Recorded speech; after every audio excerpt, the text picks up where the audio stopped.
Did you leave this stuff with him after you broke up? Did I leave this? Because you said I had the most. Does that mean that the stuff got left behind after you guys broke up? He was like, fuck this, I'm keeping all this? I mean, I lived off of selling my Chanel's for rent money for a while. After we broke up. Oh, man. Yeah, when I was so used, I mean, because we were together for a while, so I was so used to a certain lifestyle, and you had to keep and up. I came to an awakening.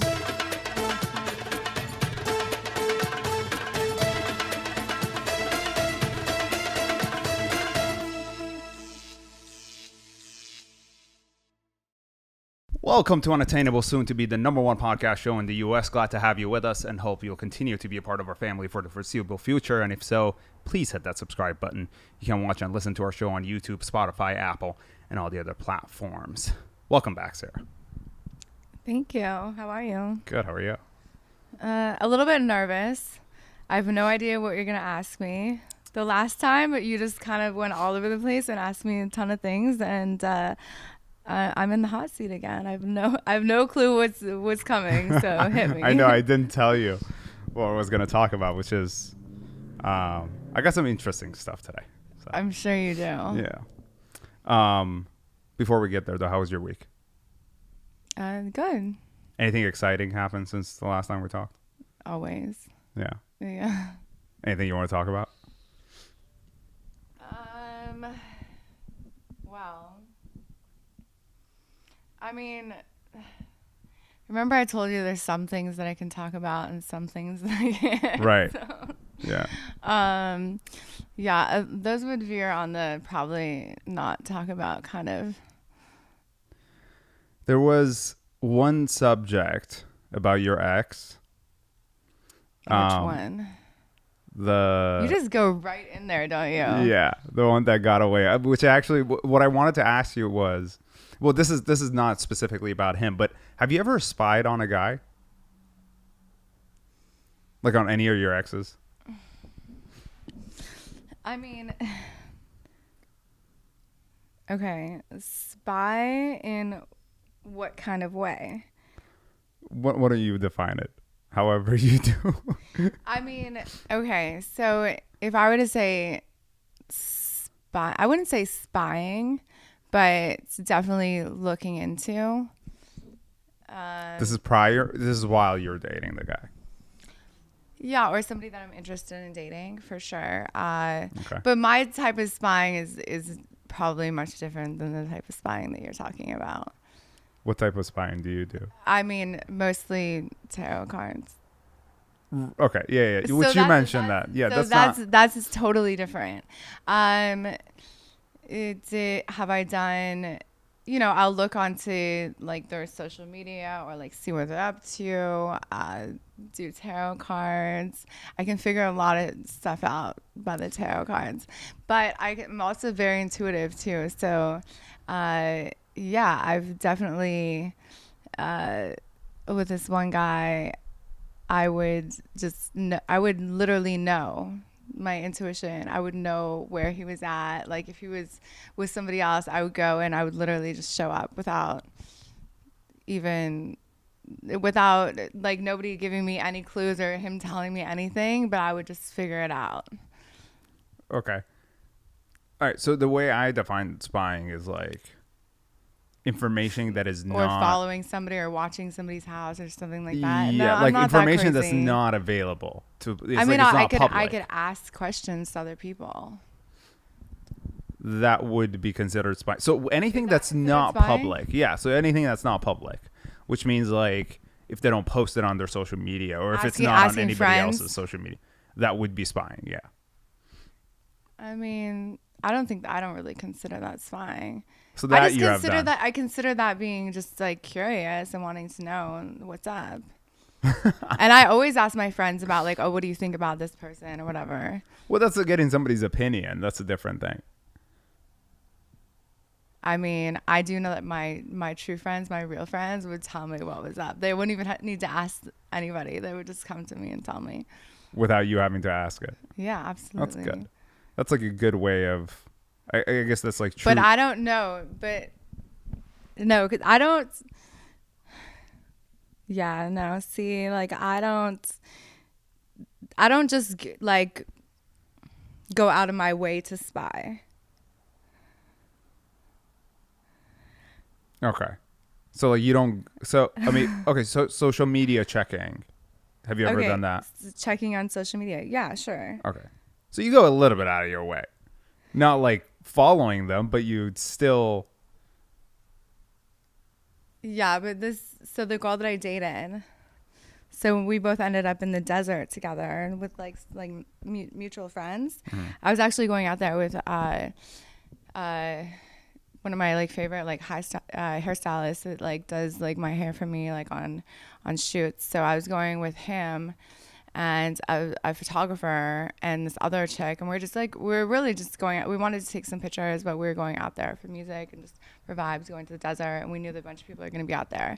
But yeah, like the girl that I was dating after we'd broken up, you know, I was there, but I heard from my friends that she thought that I went there because of her, and that wasn't even the case. I didn't even know that she was out there. And then my friend's like, well, I saw your social media and I saw her social media and you actually went there first. But so it was like, you know, I'll definitely like talk to friends about things, but I wouldn't go. I mean, I haven't gone to the length of I wouldn't. I don't drive past anybody's house to see if they're home, or I don't like do any of that like super shady shit. Although I did have this guy at one point that we were dating from a bit ago, but we were kind of like, I don't know. It was a while ago. We did have each other's location setting on. So you would check where he was. I mean, come on. It was more about he was the one that I did the thing where I just kind of showed up, I used my intuition, sure. And then he wanted to prove to me that he wasn't like doing anything, and he wanted to know where I was. He was actually more obsessed with where I was. Meanwhile, he's the one who's being shady and hanging out with other girls, and when I'm like using my intuition, and I was like trying to prove to him that, you know, I wasn't doing anything. So we had our location settings on. What does that mean when you're saying you use your intuition to like show up? Like I don't understand what that means.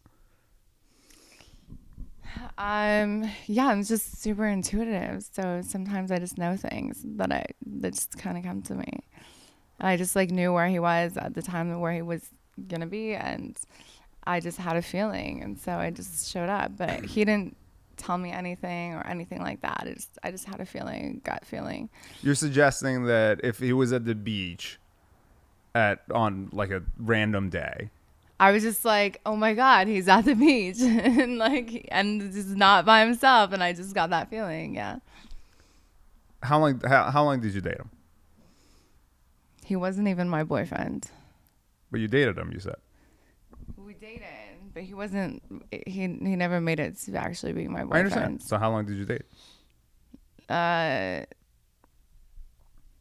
wasn't very long. It was like under a year. It was just very on and off. Okay. So you dated this guy for under a year, and how long did it take you to get to know him? How long did it take me to get to know him? Let me ask you different questions, because I think this probably might be better to get us to the point that I'm trying to make. Where did you show, like, is there a specific place that you showed up at that kind of came to you? Yeah. Okay. So you thought to yourself that he was going to be at like that random place that you thought, right? My question is, was that place really random? Or have you had gone with him to that place before? We had gone there before. Okay. So it's not a random place. But it's still, there was a lot of places. This was like pre-COVID. Subconsciously, our minds store information. So you would see something, okay?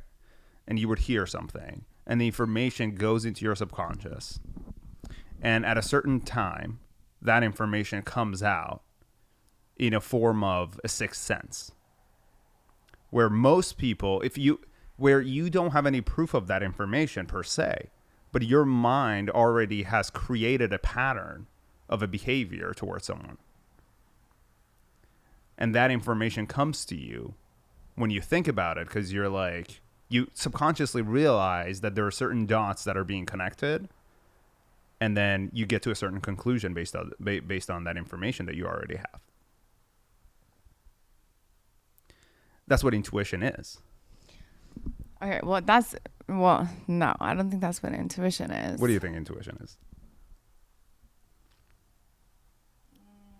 What do I think intuition is? I think that intuition is, I believe that we all have intuition.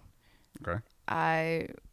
We all have something within us that is, when we make a decision, we know if it's good or if it's bad.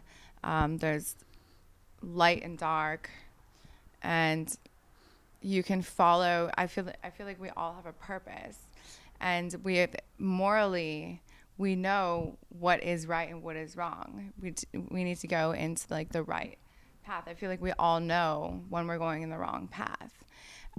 Some people are more in tune with.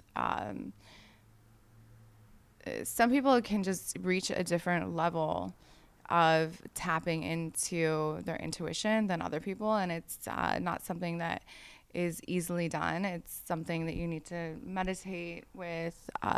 You just need to be very like spiritually awake, and some of us are more spiritually awake than others. And intuition is something, we all have ego, right? This is my just thoughts, right? We all have ego, and you have that, like you have yourself, you have your ego, and then there's something else that some people have that I get messages, or sometimes I'll just know things.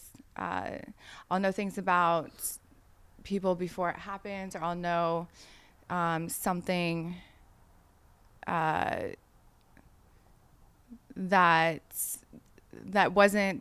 I shouldn't know about other people, or I can see something that's going to happen. And that just comes from somewhere else. Okay, so I think that intuition is, like not everybody sees spirits. Not everybody has those messages. Sometimes they can be very telepathic too. I'm very weird. Have you ever had a deja vu? Yes. Okay. What do you think a deja vu is? I think a deja vu is something that you've already seen it from before. You've already lived in that moment, or like you've relived it. How do you think that's possible? Well, I don't think that we're here in this lifetime just once. I kind of think that we're living like heaven and hell on earth. Okay. So I think that we come back here until we get it right. Reincarnation. Yeah, I think this is heaven or hell. But do we come back in our own bodies, or do we come back as a different other person? Bodies? Okay. This is just our shell. But our soul remains the same? Yeah, I think so. I believe so. Mm-hmm. So I'm the same person that was created millions of years ago, essentially. But well, that depends on when I was created. I mean, so you're an old soul then. Well, let's assume for the sake of this conversation. Let's not assume that everybody is that, though. Well, that's not entirely true. That there's people that come here and there are different levels to it. Well, that can't possibly be true. Well, it can be true for me. No, I mean, it physically cannot be true. Because logically, if you think about it, if there are more people in the world as time goes by, there are newer souls being created as time goes by, no? I still believe that there's still old souls, though. No, sure, of course. But the idea of how old your soul is. Like, I know that my family dates very far back. My ancestry. Sure. Goes back to bell making, goes back into Freemasons, goes back into all of that. And I think that you can still be, I feel like you can be timeless, like back in time, like from a long time, and you just keep on coming back. And I think that I still believe that new people, like new souls, can still come in. Right. That's the idea. Yeah. So but that doesn't mean that like everyone is an old soul. Like there's different. Some people are newer, and some people are here for a purpose and to teach others. So that's where the question comes in, which is, how are these new souls created, and who creates them? I mean, I'm not God. So, but what's your assumption though? Obviously, none of us knows the answers to any of these questions. I mean,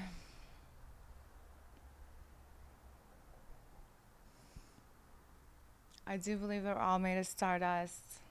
From the Big Bang Theory, the stars exploding onto Earth, and that we're all made of stardust. I think, I don't know, I'm not really sure on that. I think that new souls can definitely be created though, but I do believe that old souls still exist. Yeah, so majority of and people I do think there's another place other than here. Okay, so going back to Deja Vu. Okay. I believe that the timeline that we live in. Mm-hmm. But time is actually is man-made. It's not even actually real. Time is made time to as keep we us, understand it. to keep us on schedule, which I did get here on time, by the way, today. I'm Yes, very you proud did. of that. I've been job. trying to to be on time lately, You were pretty on time. even though time doesn't exist. Well, But it does. sure. It makes us humans, you know. Well, for us, has to exist Yeah. in order to live life efficiently, right? Yes. Because otherwise, then to be structured. yeah, there'd be chaos. But the idea of deja vu essentially is that the timeline that we are a part of overlaps with other timelines that exist theoretically. And so some of us have the ability or end up feeling what happens on those other timelines and see certain events before they actually take place. Right. Now, a part of intuition, for example, is energy. Because, you know, what we feel as far as chemistry is concerned, right? It all comes from one place, which is this energy that exists around us. And that can allow you to feel a certain way at a certain moment because of the imbalances or the balances of certain energies that are around you. Does that make any sense? Yeah. Yeah. So, and this is very obviously philosophical, where you get to a point where I suppose there's not really, I mean, everybody has a theory about what they think of these things. You know, some people believe in it, some people don't believe in it. But I think the one reality that everybody has to remember is that nobody really knows for sure. And I think if we allow that to be a part of our mentality, then it is easier to open up to other possibilities. Like parallel universes, or that we're just a mirror reflection of each other, that sort of thing. Yeah. Some of those, I mean, some things obviously seem a little bit more far-fetched because depending on what sort of logic you live off of, then you could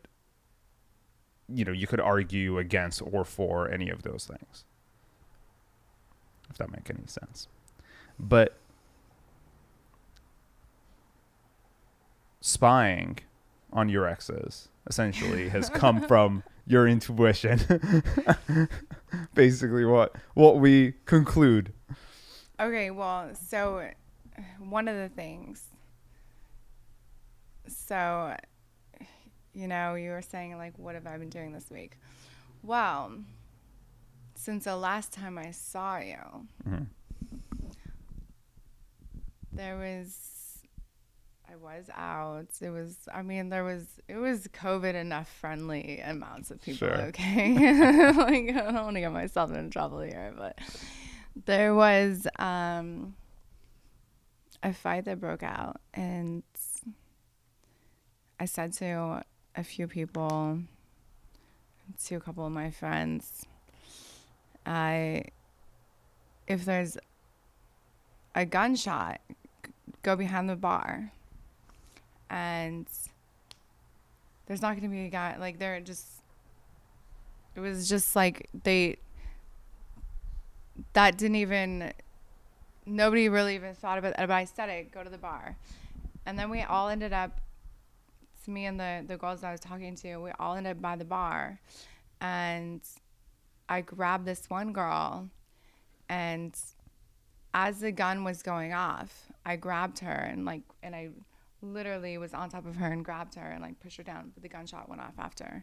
I didn't see the gun, nothing. But how do you explain that? That was my intuition, though.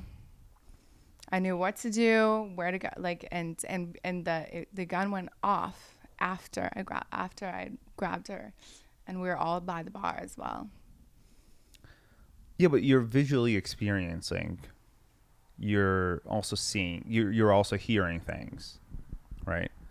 I didn't see the gun. I know you, but you're visually seeing things. So but whatever that information. Just predicted it.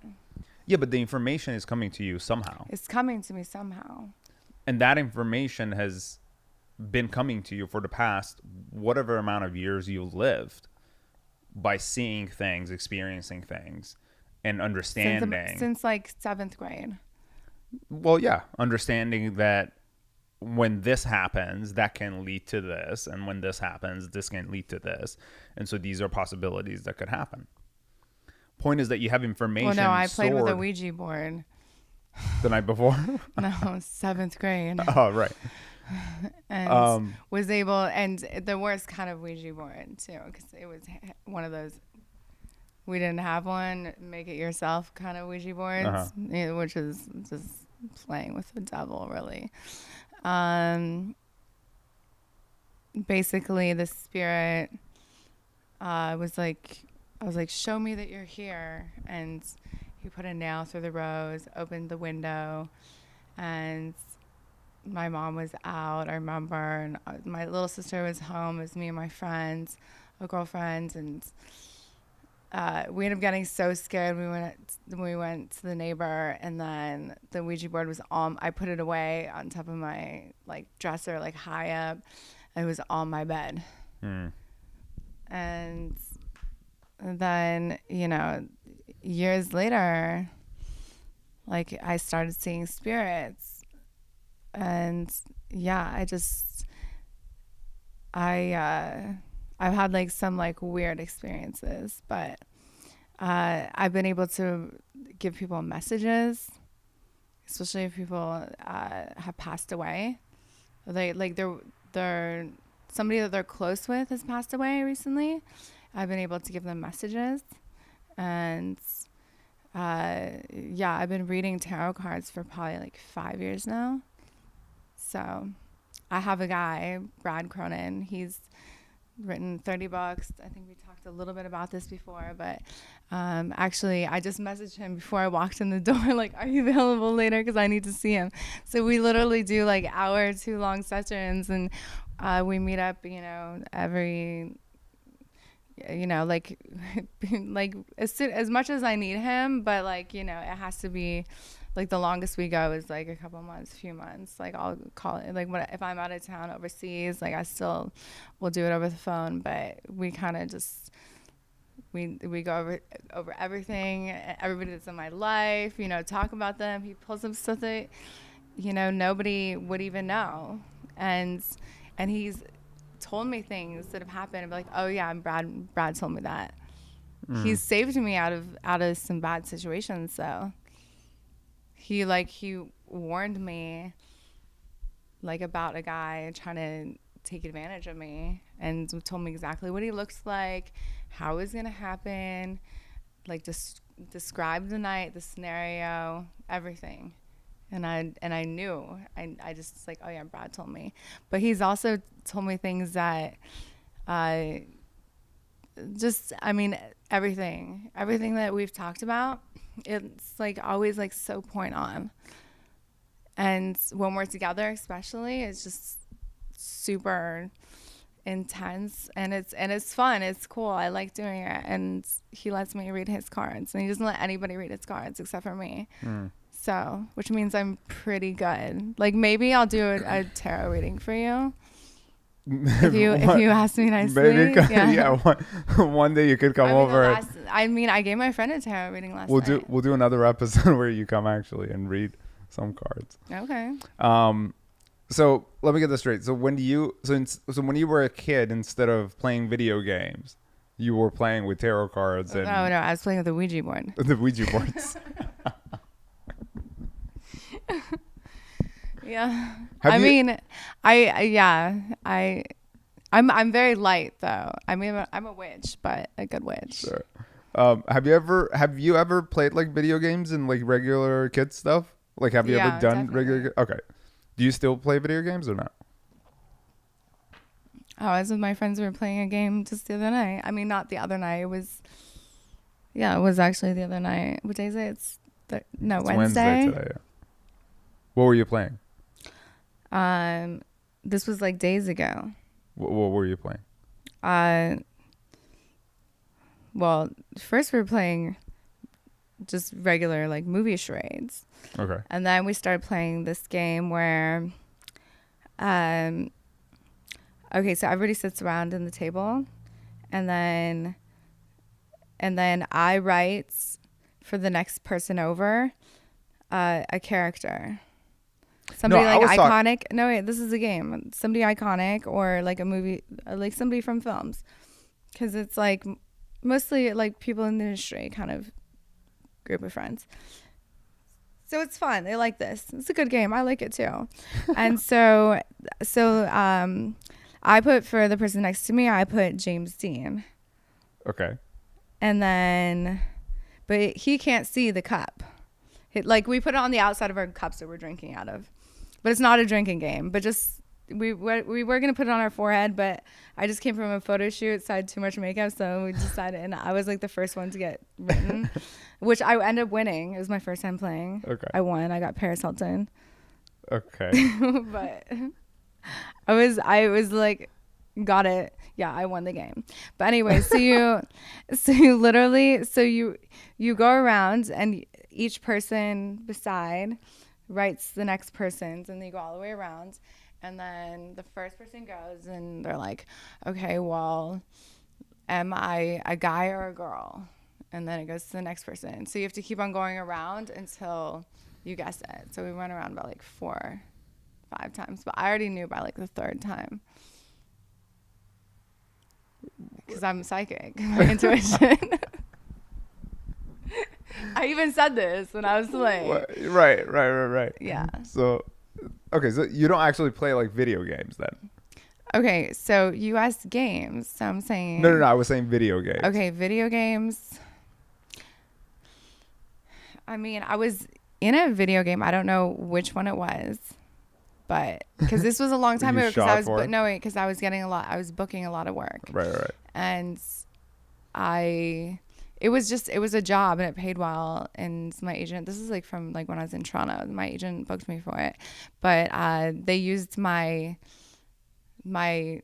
image, and I had to do the voice and everything for it. Oh, nice. And they put me up against the green screen and all of that. So I was literally a character, and I had to do lines. Find out what it is. Send it to me later.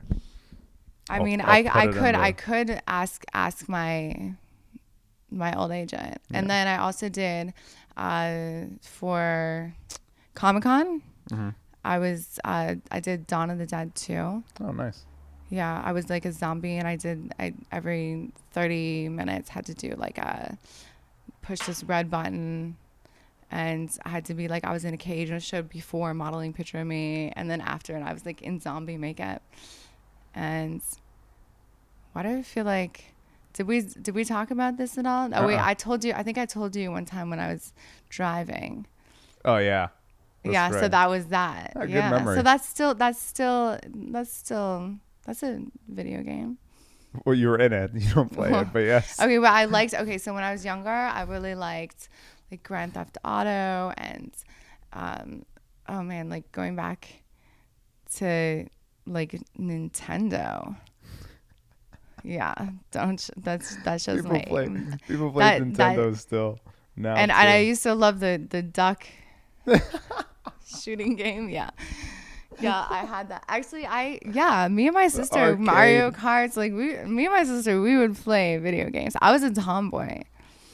What's your favorite date? Like what is an ideal date for you?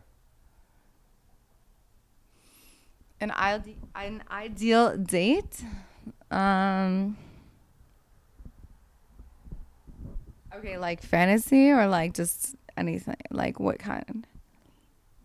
When you say tell me the fantasy. Let's see if fantasy is actually realistically possible, I suppose. I mean, to get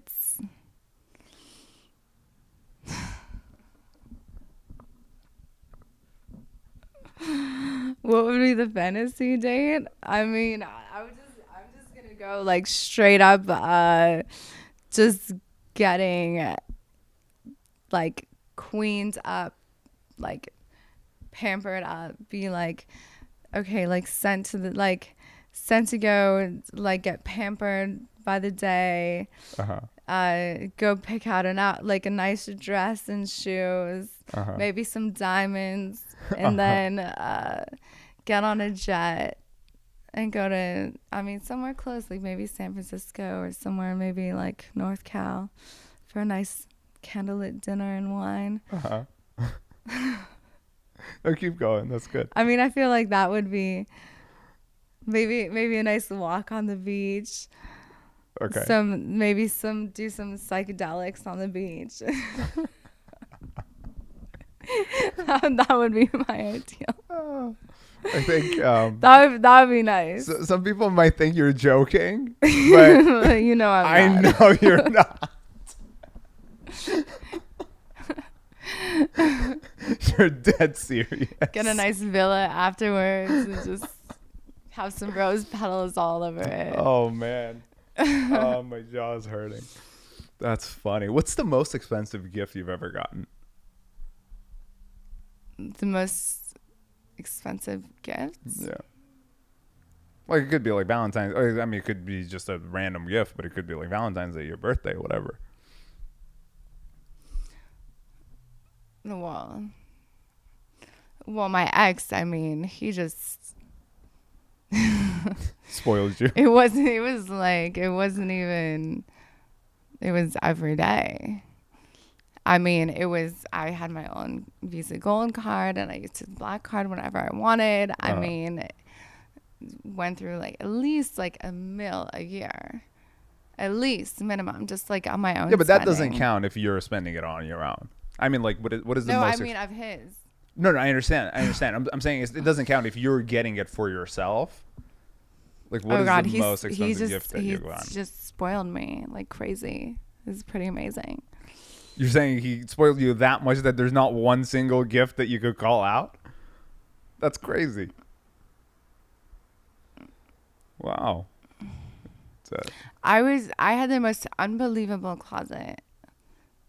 It was ridiculous. Had? Oh, I'm independent now. I take care of myself now. I know, but did you leave this stuff with him after you broke up? Did I leave this? Because you said I had the most. Does that mean that the stuff got left behind after you guys broke up? He was like, fuck this, I'm keeping all this? I mean, I lived off of selling my Chanel's for rent money for a while.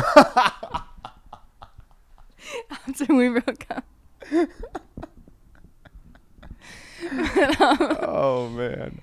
Yeah, when I was so used, I mean, because we were together for a while, so I was so used to a certain lifestyle, and you had to keep and up. I came to an awakening, but no, it's all good. I'm fine now, but Let's no, talk about.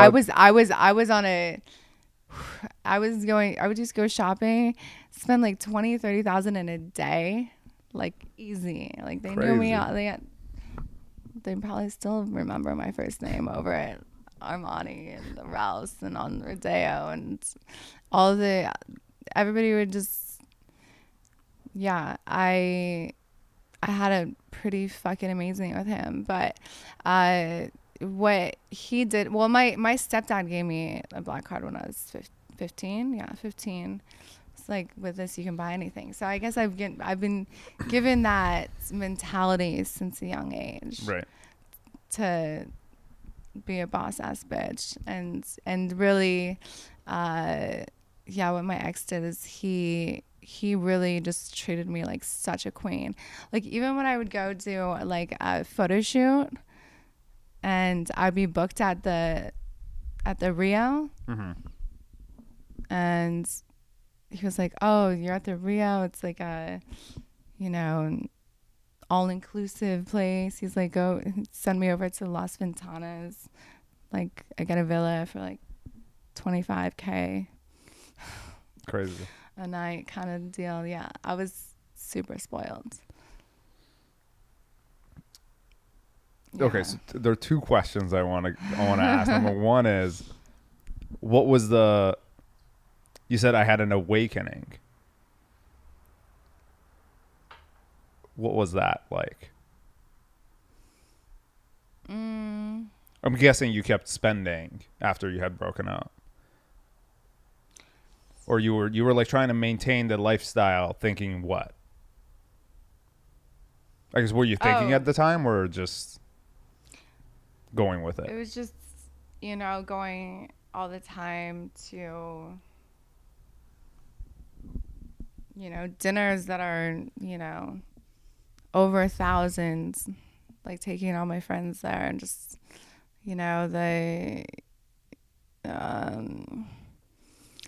they just, the shopping, the lifestyle, the life, like it was just, even the facials were like ridiculous. Sometimes I remember they're like up to like $1,800. I mean, it was just ridiculous. I mean, yeah, but how were you paying those things at that point?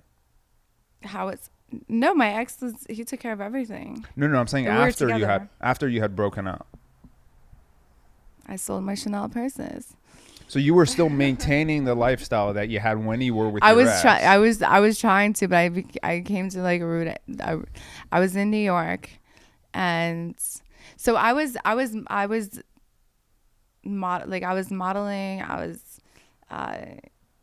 my catalog shoots, they pay pretty well, and I ended up, this was before I did my billboards and more like campaigns, but like I was still booking my catalog shoots at least, 2-3 times a week even.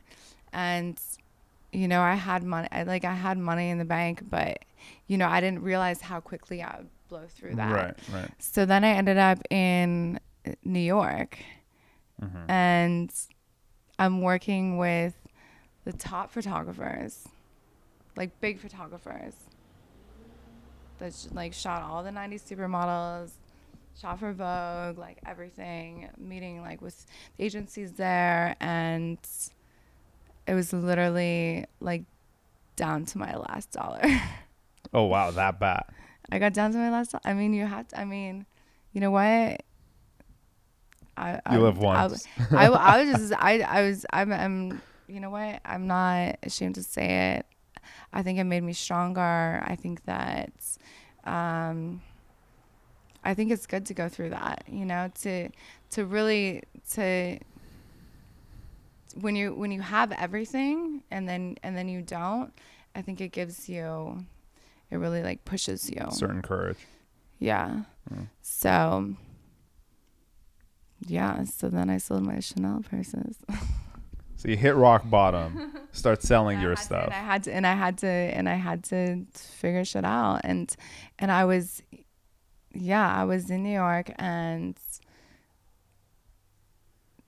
I mean, there's certain things I ended up, you know, having faith is probably been the best thing. Having faith in the universe, knowing everything's going to work out, and just having that knowing has actually been the best thing ever, because I was like, no, I'm here. Like I made it work. I had like this one amazing photographer was like, stay at the studio, and he was like, and it was like this amazing studio too, like in really great area, like elevator doors like opens up to like the penthouse, and there's another elevator in it too, but there's still like a full on studio, but there's also a bedroom. Like it was like an entire like beautiful fucking space that's totally livable. And he had a couple other studios at the time, so he's just like, stay here. And I wanted to learn. I wanted to shoot with him, so I was like, okay. So I pretend to go get coffee in the morning and come back in. And I won't name who it was, but thank you for that, because, you know, I needed to be there. I needed to be in New York. I needed to like soak up all of that creativity, and I needed it for me to grow, and to have that was so valuable for me. And I came back to LA and have some amazing friends, stayed at friends' places, and I ended up being just fine. I ended up fucking back on my feet, and here I am right now, and doing fucking great. Even during COVID, you know, I'm still staying busy, and everything's good. But I've went through ups and downs, but that just builds character. That's good. That's good that you got out on the opposite side. I think a lot of people have this idea that when everything goes to shit, they're not going to survive. You find out who your real friends are, I'll tell you that much. Yeah. That's very true. Especially when having everything and being the one that was, you know, having people over to my place and taking, I was the one that was like taking girls out to dinner and all this before, you know, it was like taking, like getting bottle service at the club and like that sort of thing. And, you know, to like really finding out, like, and I have really great friends. I'm very fortunate that way that in LA, I have some amazing people around me, and like some people that I really do call friends. That's good. Yeah. That's good. It's hard to come by, unfortunately, I think. Especially, I think, in LA, too. Yeah. You know, because people are very much, I mean, people come here from everywhere, and they're out for themselves. They want to be better. They want to be the best. They want to be the top, you know? So there's been people that have been in my life that, you know, it's just, they're almost like family to me. Yeah. That's good. Which is great. Yeah. I think everybody needs that. And that's the thing. I think ultimately people say a lot more than they do. And I always believe that actions speak a lot louder than words. And absolutely. Yeah. Yeah, they do. And nobody really gets to show their true colors until push comes to shove. shit hits the fan. Yeah. And when you are at your lowest, and when you do have nothing essentially, and you reach out and you want help, or people see you and they do nothing about it, that's when that. But I'm not really expecting anybody to do anything for me anyways. I mean, well, I have a great team of people around me, a couple of teams of people around me, but but that comes with work, Well, it's less about expectation as it is more about. And like, I know that like the people that I work, like I can count on the people that I work, but they're also my friends too, but I wasn't really expecting anything. And I think that, yeah, that's when it really counts, is when you're not expecting it. Yeah, absolutely. 100%. 100%. Do you think it's interesting? So because when you were talking about like going into clubs and like, the lifestyle you were essentially paying for, right? Do you ever watch The Bachelor? Like, do you watch The Bachelor, Bachelorette? Which ones? Have you seen the newest season? Who is it that's on the newest? This guy, Matt. Black guy, tall. It was like 6'3" or something. I think I saw the one that was before that. Okay.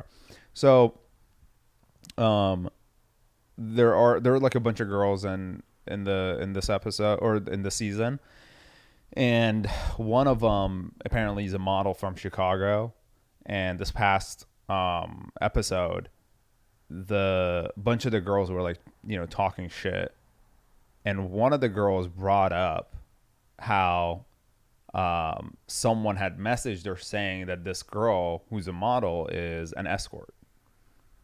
Mm-hmm. And first of all, what do you think? What are your thoughts on that as far as like being an escort is concerned? Like, do you think that type of judgment? Oh, so I've looked into this.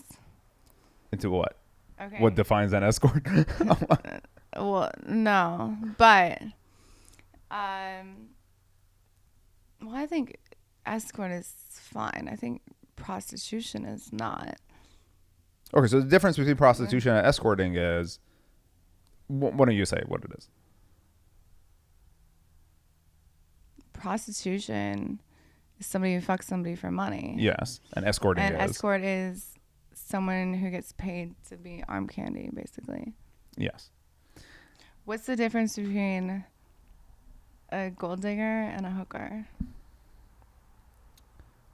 Well, I mean, that's pretty obvious, isn't it? Because hookers sleep with guys for money. The gold digger's smarter. And gold digger's smarter. Oh, that was a joke. You got jokes, is what it is. You really were really thinking about it. Okay, so this is what I was going to say. So I was looking, there was something that I was reading, okay? Because I love to read. I'm nerdy that way. Mm-hmm. And it was, this comes from something from back in the day. Escorting those? There's no, the term, look it up. Okay. The models, this was like from like way back in the day. What am I looking at? Go back into history about models and escorting or whatever. It's from back in the day because what's I'm back in the day? Like 100 years ago? Okay. Something like that. Well, prostitution's been around forever, like since sure, of course. So long. But there was an association with the models and with this. And it comes from probably within like the last 100 years. Are you looking it up? Yeah. So, I mean, there are escorts, right? So if you're a man and you're escorting a politician or like a powerful person, right? There's that definition of the word essentially.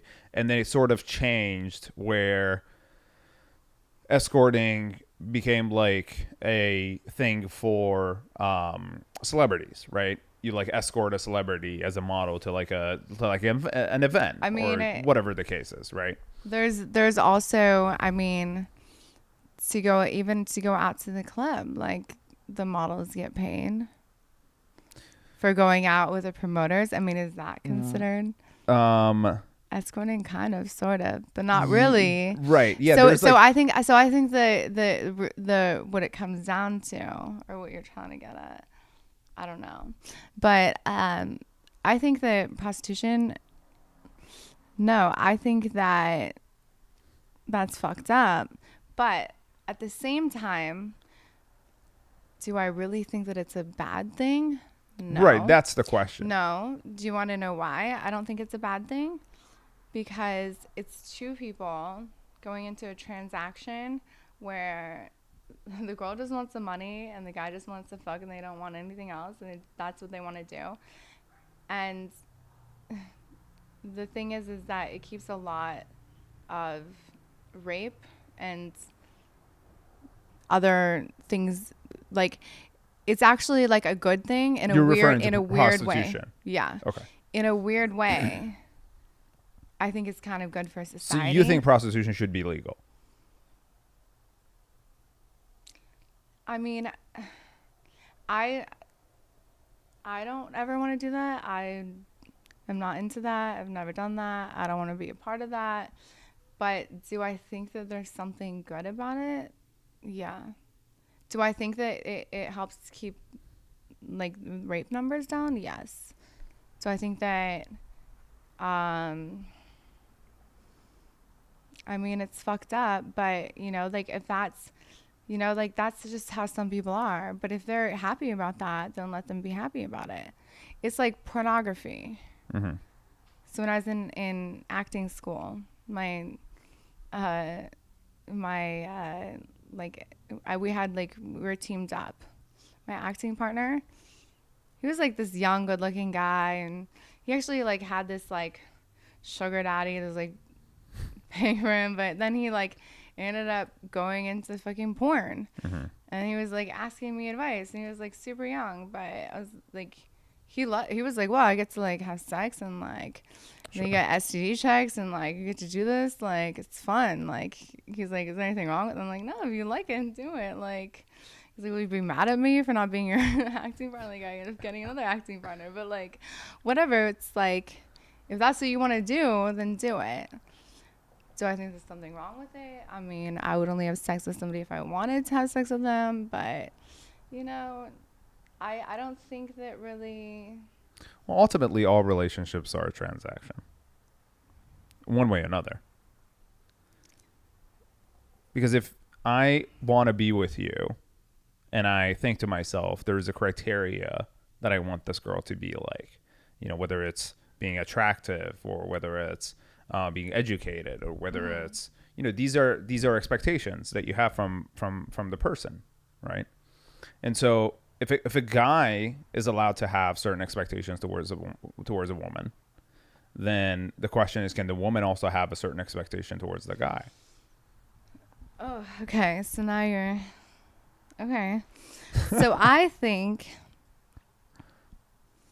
Okay, so being through like what I've been through. Uh-huh. And I've dated like more than one billionaire. I've dated a few. Okay. Okay. So, yeah, I think that for me, I definitely, you know, I was super into those relationships and they were great, and like it is what it is, but going forward, do I need to date a millionaire, multimillionaire, billionaire? No.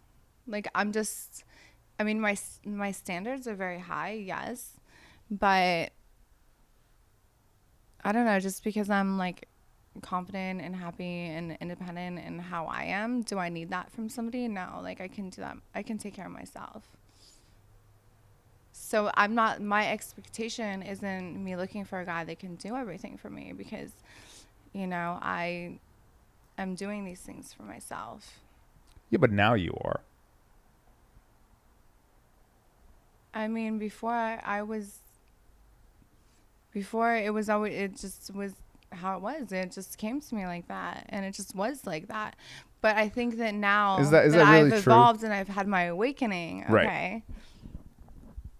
and I've been like, I feel like I've just like grown, you know. I feel like I've matured in a way, and I've been like very immature, very, and a little bit crazy, but you know, I think I learned from these things. It's interesting because I think in bigger cities, like, you know, in You LA, live, you learn. yeah, for sure, 100%. Right. But in bigger cities like in LA, in New York, you know, in Miami and places like that, in Chicago even probably, the culture is a lot more progressive in a way that women are less judged on how, I guess, what they would do in order to live their life the way that they want. So, for example, when this whole conversation around this girl, like, essentially, like, shaming this girl into saying Slut that shaming. Well, yeah, like, I mean, I don't want to call it slut shaming because she was That's being, what it's called. right, but she was being called an escort, where, even if you assume that is true, there is. Well, an escort isn't a prostitute. So there's nothing really wrong with it. But I mean, even if that were the I've case, been called an escort.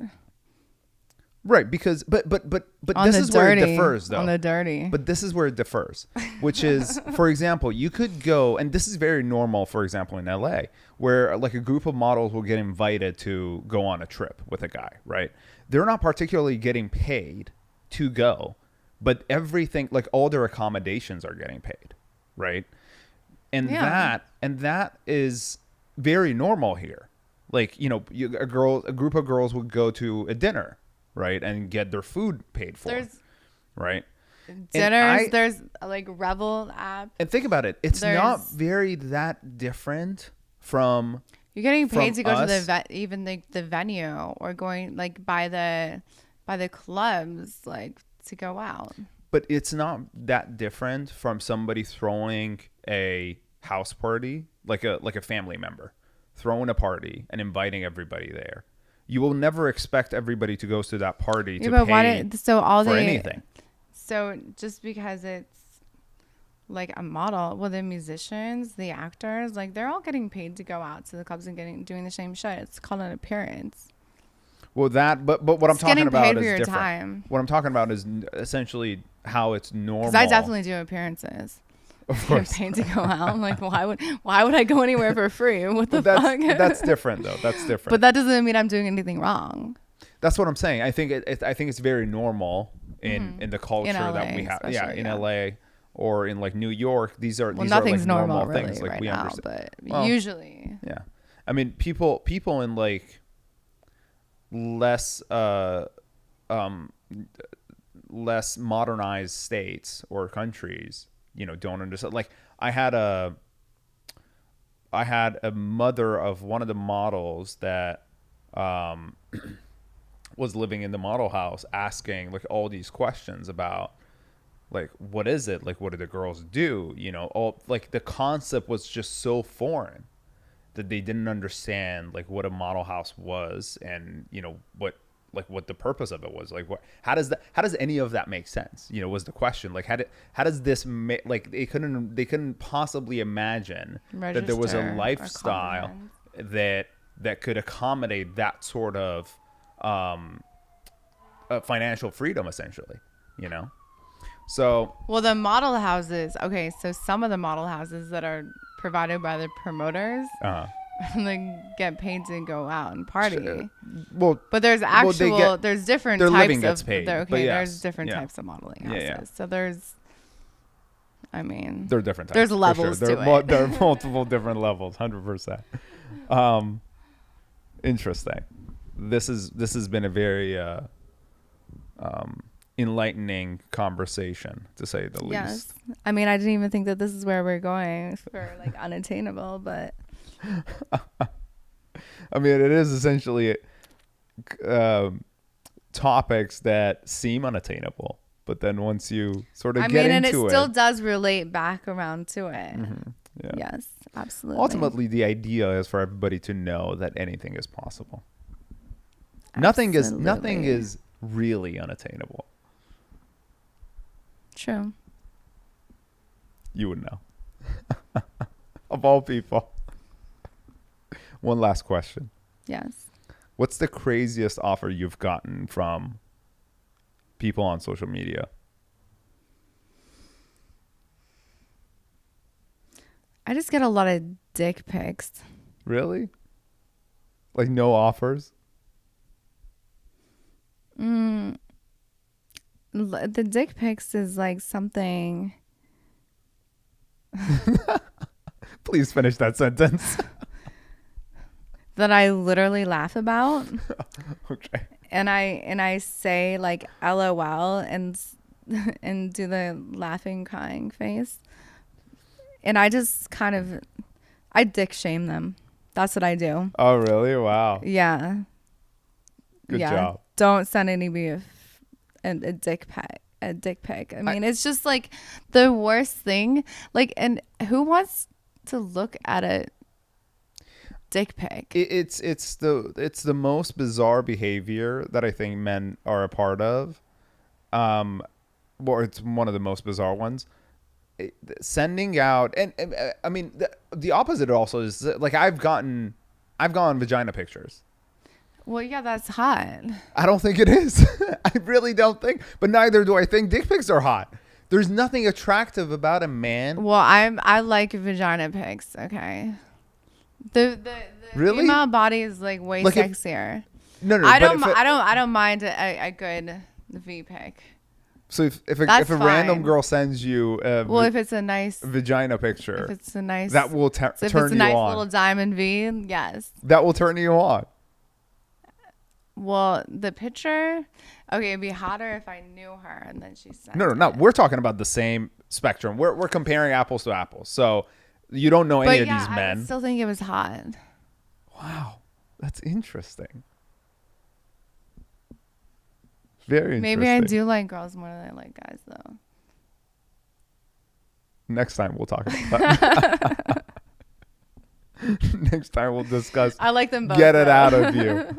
Figure out which one you're leaning towards more. I still think men. I think both. But I don't think the picture really could tell. Especially because dick pics are really disgusting. But you know what? It's not even just about, it's just the whole everything, though. It can't be just about the D or the V. Sure. Yeah. But that's still got to be nice, though.